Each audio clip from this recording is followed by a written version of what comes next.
In the glamorous world of Riverton's rich and powerful, one night would uncover a web of secrets and lies. Behind the glittering surface of high society, where luxury hides deep desires and desperation, a young man named Sean was about to fall into a trap of his own making. Alexandra Bennett, a strikingly beautiful 52-year-old woman, had built her fortune in the cutthroat world of biotech. Her company was at the forefront of brain interface technology, and Alexandra was known for her razor-sharp intellect and unyielding determination. She moved through life with the confidence of someone who always got what she wanted, whether in the boardroom or the bedroom. A 20-year-old Sean Whelan, with his brooding good looks, seemed an unlikely match for the poised and polished Alexandra. A college dropout with a troubled past, Sean had drifted through a series of dead-end jobs before a chance encounter with Alexandra changed the trajectory of his life. Their relationship, while unconventional, appeared to offer both parties what they desired. For Alexandra, a vibrant young companion to stave off loneliness, and for Sean, financial security and a taste of luxury he had never known. For nearly a year, their arrangement flourished in the shadows of Crestwood, but as summer gave way to autumn, a shift in their delicate dynamic would set in motion a chain of events that would end in bloodshed, leaving the community to grapple with the dark undercurrents that had been flowing beneath its pristine surface all along. Alexandra Bennett's path to wealth and power began in the middle-class suburbs of Philadelphia. Born to a high school chemistry teacher and a librarian, young Alexandra showed an early aptitude for science and an insatiable curiosity about the human mind. Her parents, recognizing her potential, scrimped and saved to provide her with every educational opportunity they could afford. At 16, Alexandra's life took a dramatic turn when her science fair project on neurotransmitters caught the eye of a visiting professor from Stanford. Impressed by her precocious talent, he became her mentor, guiding her through accelerated studies and into the prestigious neuroscience program at Stanford. It was here that Alexandra's ambition truly took flight. During her graduate studies, Alexandra's research into neuroplasticity attracted the attention of several biotech startups. By 25, she had secured her first patent with a fledgling company working on brain-computer interfaces. Under Alexandra's leadership, the company flourished, its stock price soaring as breakthroughs in the technology made headlines. With each success, Alexandra's wealth and influence grew, but so did her reputation for ruthlessness. Former colleagues spoke in hushed tones of her ability to charm and manipulate, to identify weaknesses and exploit them mercilessly. Alexandra's personal life was marked by a series of short-lived marriages, each ending as her partners found themselves unable to compete with her true passion, her work. Her first husband, a fellow researcher she met at Stanford, lasted 3 years before filing for divorce, citing emotional neglect. The second, a charming venture capitalist, made it to year 5 before Alexandra's suspicions of his infidelity led to an acrimonious split. After her third divorce at 48, from a younger art dealer who claimed she had become obsessively controlling, Alexandra swore off traditional relationships. Instead, she began to seek out the company of much younger men, drawn to their vitality and the uncomplicated nature of purely transactional arrangements. It was a lifestyle that suited her, allowing her to maintain control while satisfying her needs for companionship and physical intimacy. Yet, as Alexandra approached her 50s, a creeping sense of loneliness began to gnaw at her. It was this vulnerability, carefully hidden beneath her polished exterior, that would leave her susceptible to the intoxicating allure of Sean Whelan and the destructive jealousy that would follow. Sean Whelan's early life stood in stark contrast to Alexandra's. Born in a small town in rural Ohio, Sean was the youngest of 4 children in a family perpetually teetering on the edge of poverty. His father, a long-haul trucker with a penchant for alcohol, was rarely home. His mother, overwhelmed and battling depression, struggled to keep the family afloat. From a young age, Sean learned to fend for himself. Blessed with good looks and natural charm, he discovered early on that these attributes could be leveraged to his advantage. By high school, Sean had perfected the art of getting by with minimal effort, relying on his charisma to smooth over his academic shortcomings and disciplinary issues despite his lackluster academic performance. Sean Whelan's SAT scores were surprisingly high, hinting at an intelligence he rarely applied to his studies. This, combined with his prowess on the basketball court, earned him a scholarship to a small liberal arts college in Baltimore. However, the freedom of college life proved too tempting for Sean. Away from the watchful eyes of his family and high school teachers, he fell in with a party crowd. His grades plummeted, and by the end of his freshman year, Sean had lost his scholarship. Too ashamed to return home, he decided to stay in Baltimore, bouncing between low-wage jobs and crashing on friends' couches. It was during this aimless period that Sean's path intersected with Alexandra Bennett. Working as a barista in an upscale cafe frequented by business executives, Sean caught Alexandra's eye one rainy Tuesday morning. She was struck by his easy smile and the hint of vulnerability behind his confident demeanor. For Sean, Alexandra represented everything he thought he wanted: sophistication, success, and the promise of a life far removed from his humble beginnings. Their initial flirtation quickly evolved into something more.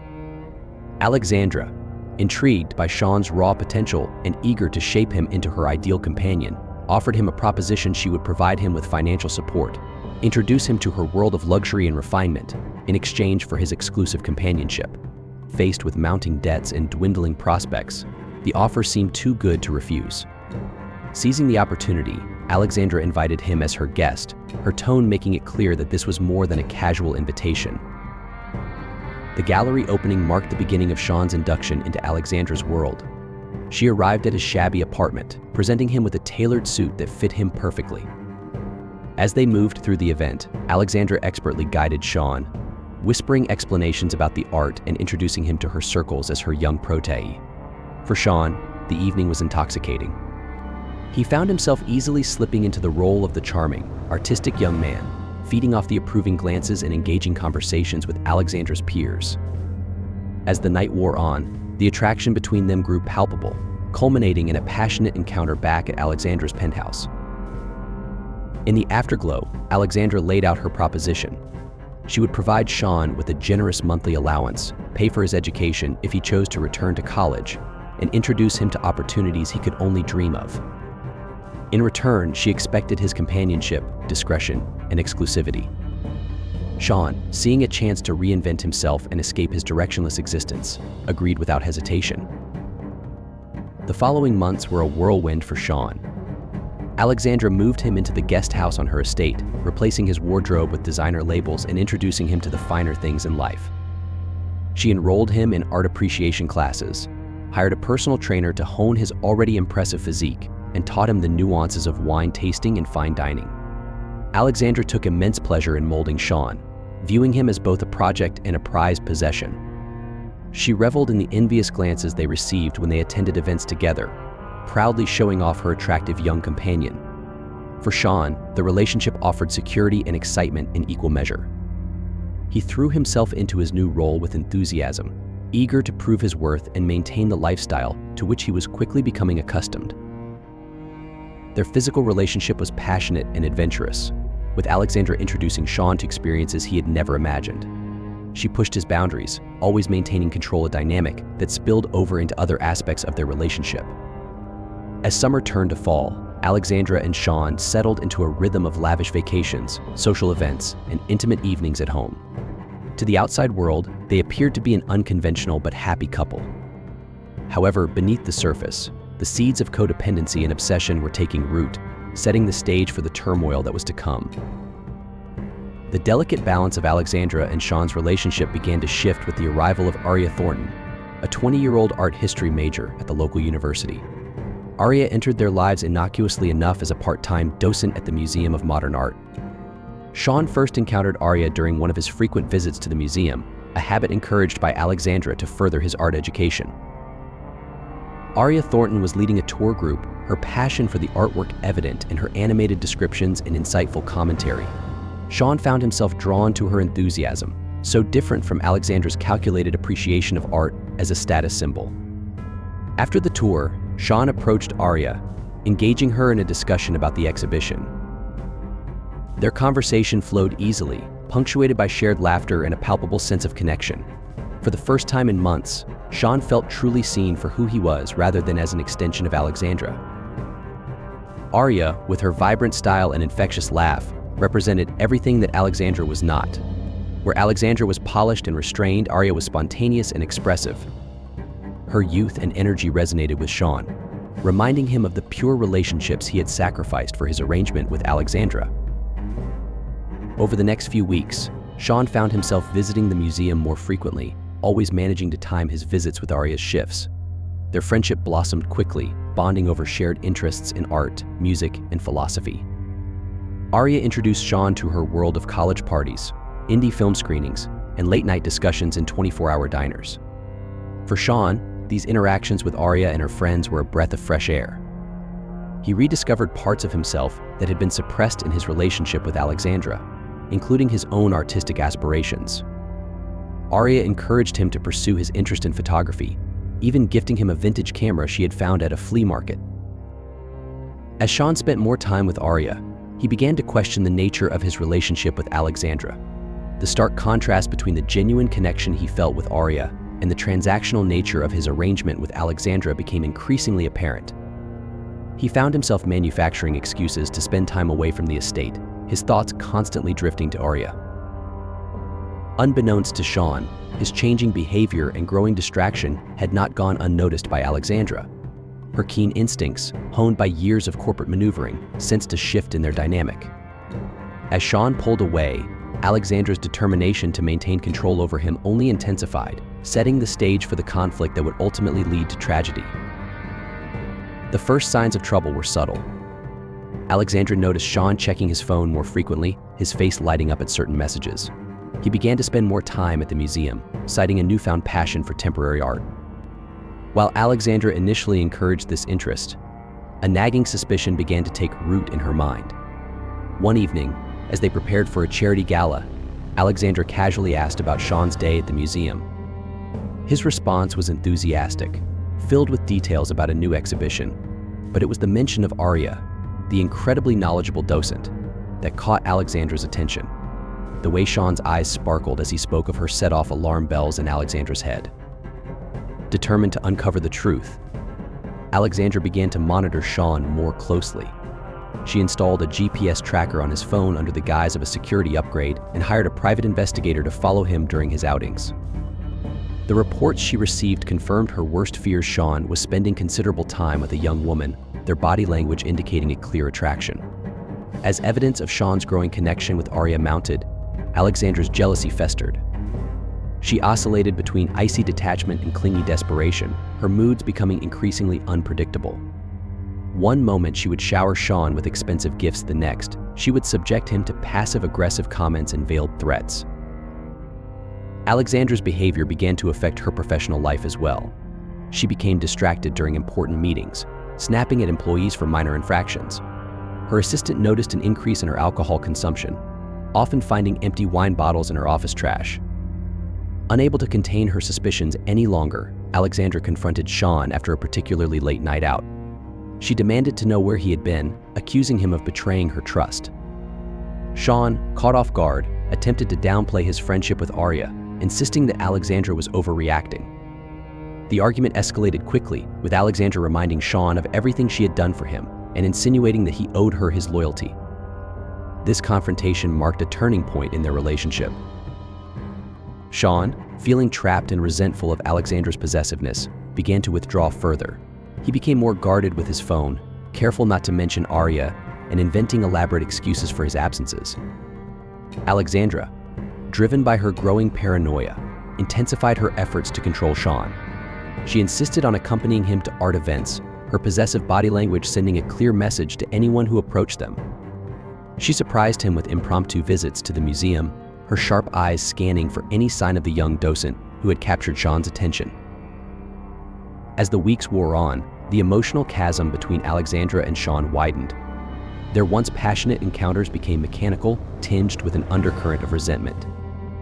Alexandra's jealousy morphed into an obsession, consuming her thoughts and driving her to increasingly desperate measures to keep Sean by her side. Little did she know that her possessive love was pushing Sean further away, steering them both toward a confrontation that would have fatal consequences. As Alexandra's jealousy intensified, she embarked on a calculated campaign to maintain control over Sean. Drawing on the same strategic thinking that had made her a formidable businesswoman, she deployed a range of manipulation tactics designed to keep Sean dependent on her and isolated from Arya's influence. Alexandra's first move was to exploit Sean's financial dependence. She began to withhold his allowance, citing fictitious issues with her accounts or claiming she needed to reallocate funds for business purposes. When Sean expressed concern, she would relent, but not before extracting promises of increased commitment and time spent together. Emotional manipulation became Alexandra's primary weapon. She oscillated between lavishing Sean with affection and subjecting him to prolonged periods of icy silence. This hot and cold treatment left Sean constantly off balance, never sure where he stood. Alexandra also employed more subtle tactics to isolate Sean from potential support systems. She scheduled trips that conveniently coincided with plans Sean had made with friends, expressed concern about his old acquaintances, implying they were a bad influence or simply using him for his newfound status. Gradually, Sean's social circle shrank, leaving Alexandra as his primary source of companionship and validation. In moments of perceived threat, Alexandra would remind Sean of all she had done for him, framing her controlling behavior as acts of love and generosity. She'd recount how she had rescued him from a life of poverty and obscurity, implying that without her, he would be nothing. These guilt trips served to reinforce Sean's sense of obligation and indebtedness to Alexandra. As Sean continued to pull away, Alexandra's tactics grew more desperate. She began to fake health scares, claiming stress-induced migraines or fainting spells that mysteriously coincided with times Sean wanted to go out alone. Her performance was so convincing that Sean often canceled his plans out of genuine concern for her well-being. Through this web of manipulation, Alexandra sought to create a reality where Sean believed he needed her, where his autonomy was slowly eroded until staying with her seemed like the only viable option. Yet, with each manipulative act, she was pushing Sean closer to his breaking point, fueling a resentment that would soon boil over with devastating consequences. During one of her clandestine investigations into Sean's past, Alexandra uncovered a secret that she believed would give her the ultimate leverage. Through her network of private investigators, she learned that Sean had been involved in a car accident during his freshman year of college. The accident had resulted in a serious injury to another student, but Sean had fled the scene in a panic. The case had gone cold due to a lack of evidence, but Alexandra now held the missing pieces. Armed with this explosive information, Alexandra carefully planned her approach. She waited for a moment when Sean was particularly vulnerable. After a heated argument about his increasing absences, as Sean turned to leave, Alexandra calmly mentioned the accident. The color drained from Sean's face as he slowly turned back to her. Alexandra laid out the facts with cold precision, producing police reports. She made it clear that she possessed enough evidence to reopen the case and implicate Sean. The unspoken threat hung heavy in the air. If Sean didn't comply with her wishes, she would turn the information over to the authorities. The revelation shattered Sean. The accident had been the catalyst for his downward spiral in college, the guilt eating away at him for years. Sean had convinced himself that by leaving his old life behind, he could escape his past.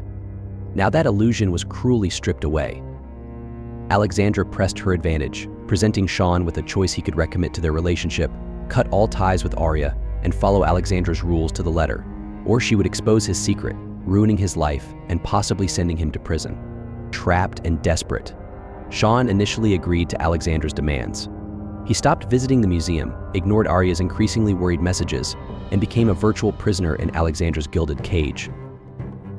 Alexandra reveled in her victory, believing she had finally secured Sean's unwavering loyalty. However, the weight of the blackmail soon began to take its toll on both of them.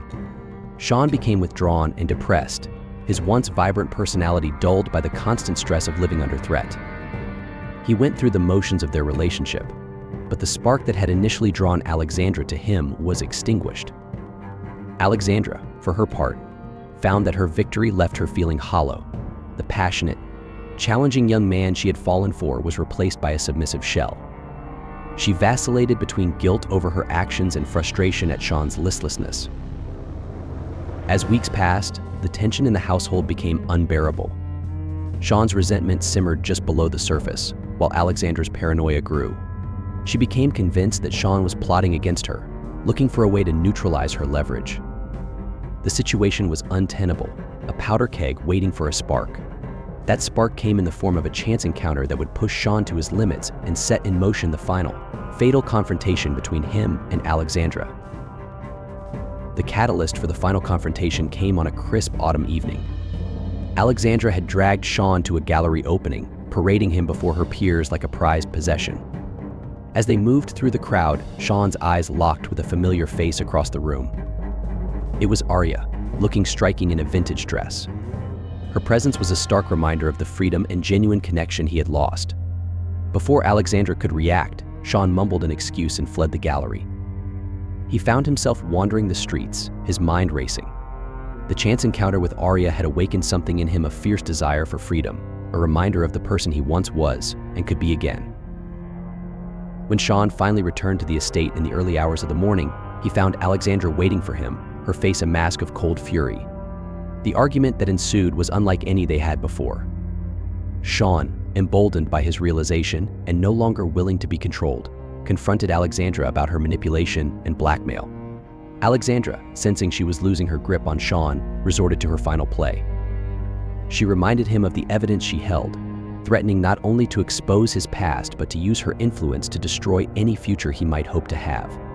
She painted a vivid picture of the ruin that awaited him if he dared to leave her. But instead of cowering, Sean's resolve only strengthened. In a moment of clarity, he realized that no future with Alexandra, no matter how luxurious, was worth the price of his soul.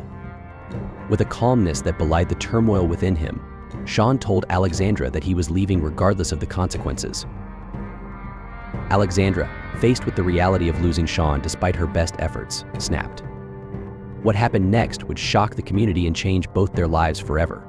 As Sean turned to leave, Alexandra's composure shattered completely. With a primal scream of rage and desperation, she lunged at him, her manicured nails raking across his face. Sean, caught off guard by the sudden violence, stumbled backward, knocking over an antique vase that shattered on the marble floor. The sound of breaking porcelain seemed to push Alexandra further into a frenzy. She grabbed a heavy crystal decanter from the bar cart and swung it at Sean's head. He ducked, the decanter missing him by inches and smashing against the wall, showering them both with glass and expensive scotch. Realizing the gravity of the situation, Sean tried to restrain Alexandra, pleading with her to calm down. But Alexandra was beyond reason. She clawed at him, kicking and screaming incoherently about betrayal and ingratitude. In the struggle, they careened into Alexandra's prized art collection, paintings crashing to the floor around them. As they grappled, Alexandra's hand closed around a letter opener on her desk, a wicked, ornate thing that was more weapon than office tool. She plunged it toward Sean's chest. He managed to deflect the blow, but the blade sliced deeply into his arm, drawing a spray of blood. The sight of blood seemed to momentarily snap Alexandra back to reality. She staggered back, the letter opener falling from her suddenly nerveless fingers. Sean, clutching his bleeding arm, saw an opportunity to escape and made a dash for the door.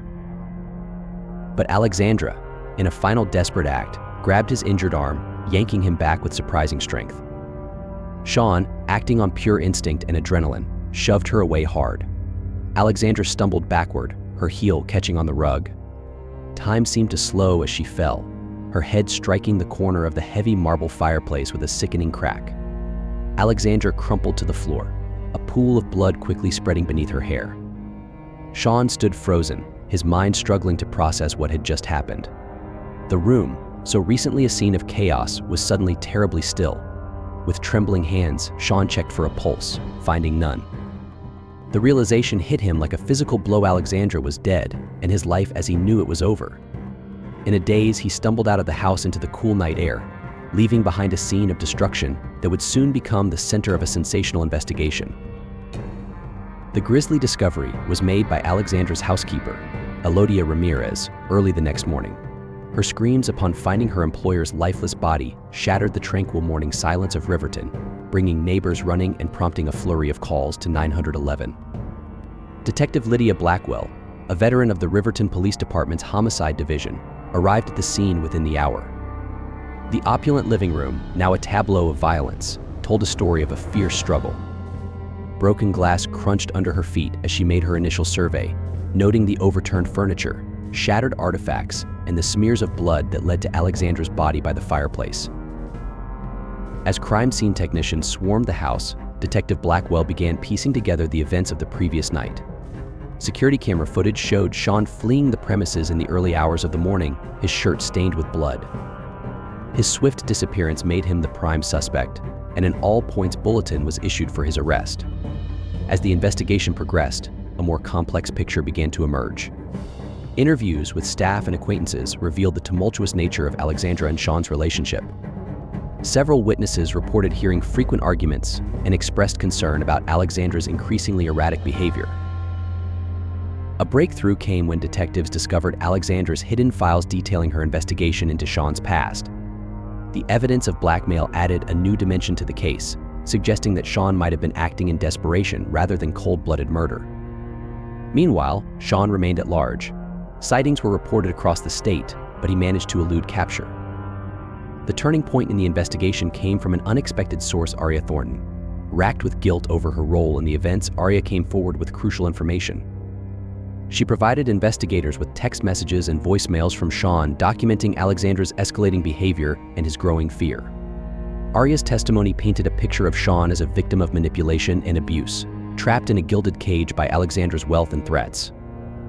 This new perspective prompted Detective Blackwell to dig deeper into Alexandra's past, uncovering a pattern of obsessive behavior and allegations of stalking from her previous relationships. Forensic evidence from the crime scene began to corroborate Sean's version of events. The angle of Alexandra's fatal injury was consistent with an accidental fall, and defensive wounds on her hands suggested she had been the aggressor in the final confrontation. Perhaps the most damning evidence came from Alexandra's own digital footprint. A thorough examination of her computers revealed the full extent of her surveillance of Sean, including GPS tracking data and recordings from hidden cameras in their home. The level of invasion and control shocked even the most seasoned investigators. As the true nature of Alexandra and Sean's relationship came to light, public opinion began to shift. The narrative of the gold-digging boy toy gave way to a more nuanced understanding of a young man trapped in an abusive situation. Initially charged with second-degree murder, Sean's case took an unexpected turn as evidence of Alexandra's manipulation and abuse mounted. The district attorney's office faced increasing pressure to reconsider the charges. After lengthy deliberations and negotiations with Sean's defense team, the charges were reduced to manslaughter. After weeks of testimony and 3 days of deliberation, the jury returned their verdict. Sean was found guilty of involuntary manslaughter, a verdict that acknowledged his role in Alexandra's death, while also recognizing the extenuating circumstances that led to the fatal confrontation. The judge, taking into account Sean's lack of prior criminal record and the unusual circumstances of the case, sentenced him to 5 years in prison with the possibility of parole after 3 years. The sentence was met with mixed reactions, some feeling it was too lenient, others arguing that Sean had already suffered enough.